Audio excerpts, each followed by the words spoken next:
Welcome to Howard's Opinion, the podcast where we dive into the latest and greatest in the world of sports. We've got a lot to cover, so let's get started. First up, we're talking NFL preseason, and boy, has it been an eventful week. The Dallas Cowboys and New Orleans Saints are in the news, but not for their impressive plays on the field. Instead, they're making headlines for their altercations during a joint practice in Oxnard, California. The NFL has fined both teams $500,000 each, and Cowboys owner Jerry Jones is planning to appeal the fine. I've got to say, it's not exactly the kind of attention you want to draw to your team, especially during preseason. Meanwhile, Cincinnati Bengals quarterback Joe Burrow is speaking out about his team's chances this season. He's trying to manifest a Super Bowl win, and I love the confidence. But can the Bengals actually make it happen? We'll be keeping an eye on them throughout the season. In other news, Detroit Lions tight end Sam Laporta is dealing with a hip injury that might keep him out of Week 1 against the New Orleans Saints. And the Houston Texans started quarterback C.J. Stroud against the Las Vegas Raiders, but he only played one series. We'll be watching to see how these storylines develop.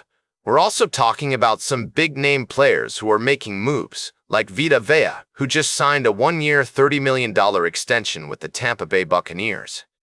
And George Kittle's teammate, Deebo Samuel, is back in action after a brief holdout. The NFL preseason is always full of surprises, and this week has been no exception. From vines and injuries to big contracts and confident quarterbacks, there's a lot to unpack. We'll be right back with more fascinating sports news on Howard's Opinion.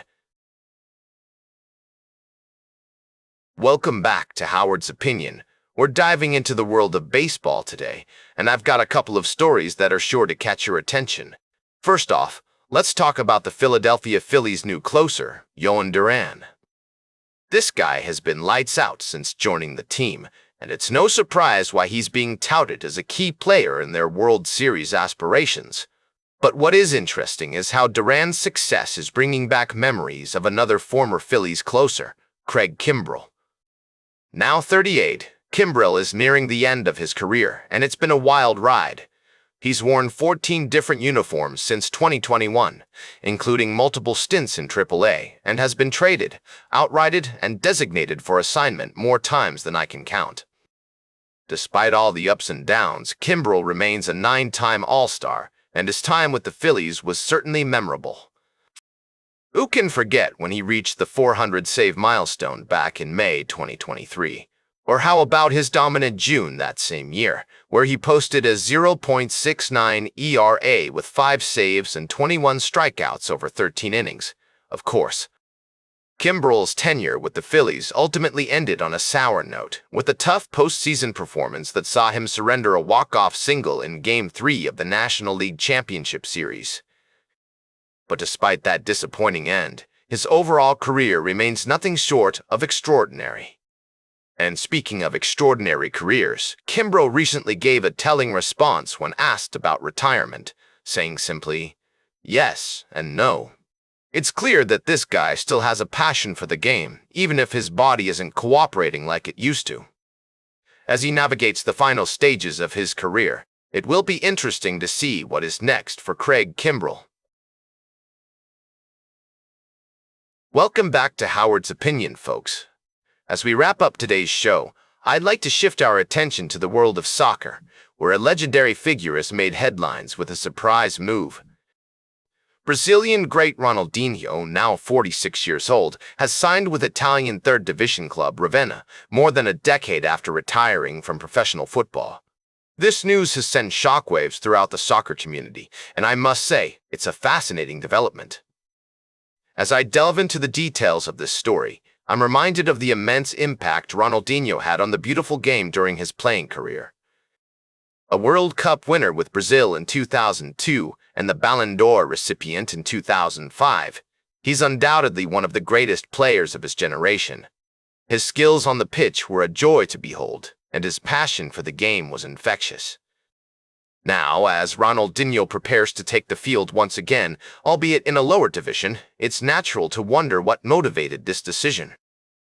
Is it a desire to stay involved in the sport he loves, or perhaps a chance to give back to the community through his involvement with Ravenna. Whatever the reason, it's clear that Ronaldinho's presence will bring a level of excitement and attention to the team that they may not have otherwise received. As I see it, this move can be viewed as a win-win for both Ronaldinho and Ravenna. The club gains a high-profile player who can inspire their younger talents and attract new fans, while Ronaldinho gets to stay involved in the game he loves, potentially mentoring the next generation of soccer stars.